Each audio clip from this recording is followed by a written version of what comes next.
feel low, you can still go. Even when you feel slow, you can still go.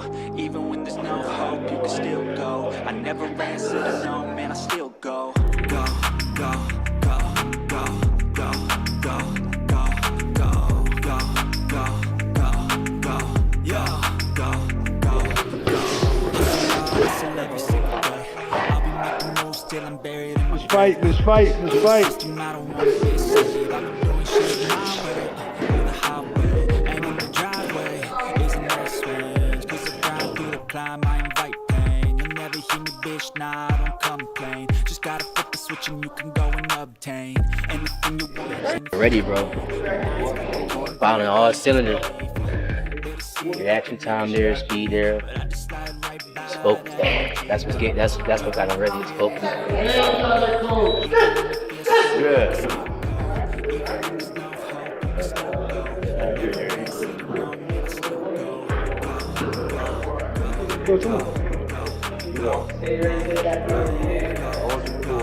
Good.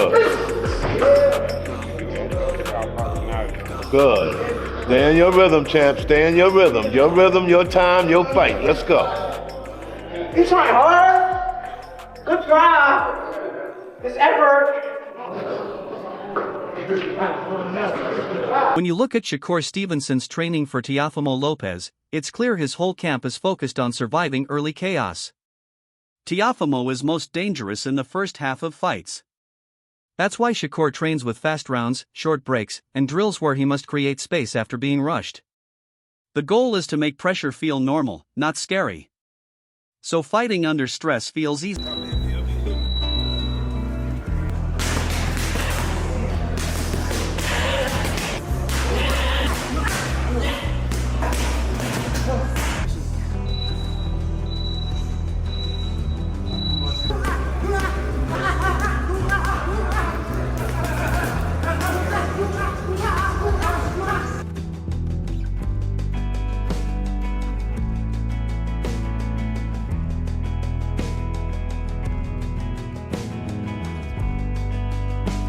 How many rounds you do today? 17, right?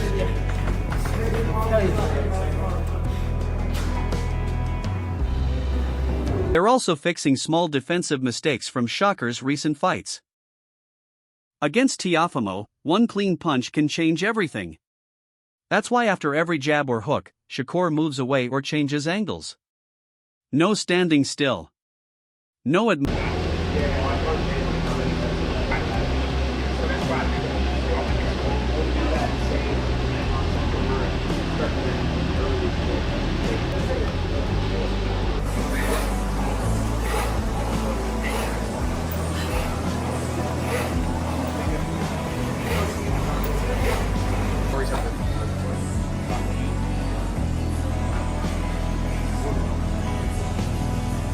I got you on my time.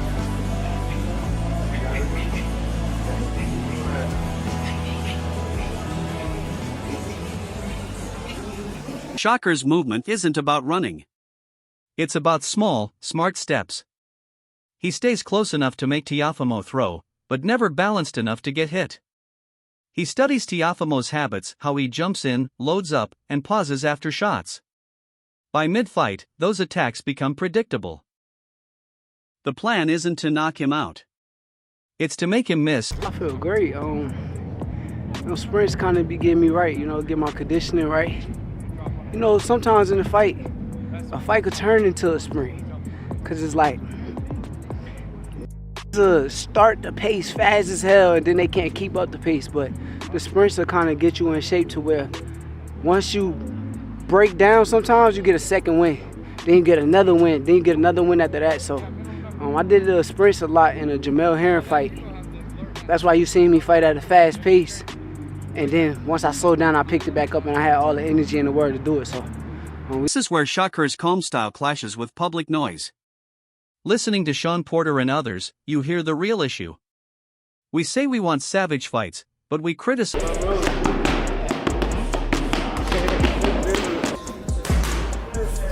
Porter talking about resets and space isn't boring. That's how you kill Teofimo's rhythm. He needs momentum. Yeah, let's do the rest centered up, I think. Oh, centered up? Okay, yeah, sorry. So he's looking right in the camera? Yeah, because he's talking to. Yeah, I'll land a punch on him. For sure. Do you believe your opponent underestimates you? I think my opponent is underestimating me because he said that I'm a slow one. He thinks that I'm too small. When people say Shakur needs to show aggression, I laugh. Aggressive fighters get hit. Shakur's career is built on not getting touched. We complain about running, but Teofimo has had boring fights too. That's boxing. Extremely smart. Okay. I can guarantee you this is what Shakur is going to do. Shakur is going to come out middle of the ring, work that jab, work that pawn that he does, all that, the feints. He's going to try to touch him with the jab, but he's going to be waiting on his moments to snap with that right hand, waiting on his moments to counter, waiting on his moments. And when they're not there, he's just going to slide off. Go. Shakur wins by slowly removing options round by round. The more fans ask him to change, the more he stays himself. He's not chasing cheers, chasing time. If Teofimo can't force exchanges, Restart. Shakur is the kind of fighter that does not mind restarting. That was our thing, was once we start, we want to do the best we can to get away from another restart, because the restart allows you to reset, allows you that space. this isn't skill versus excitement. It's about whether patience should be punished. If Shakur controls the fight, people call it boring. If chaos lands, people Is, we already know the statistical numbers in terms of how much he gets hit per Right. round and even per fight, which is Right. Low. But the other side of that is offensively, he's very accurate. Either way, someone's truth will break. That's why I'm watching closely. No social media noise.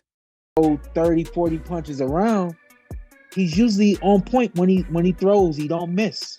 He finds his moments and then he turns it on. The difference is when he turns it on is he's delivered that power to a point where we actually sit back and all right, round after round, like, all right, he's losing. After Porter breaks it down, Bernie steps in calmly. He says people are missing the point. Shakur isn't just hard to hit. He fights in that dangerous range where you feel close but still miss. That's the Mayweather effect, quiet frustration building. We talking about a situation where a fighter could be smart enough to just be right on point. What I mean by that is we could be in a situation where both deal moments in every round and still rounds and actually win on the scorecards simply because he did just a little bit more, simply because he was just a little bit more active.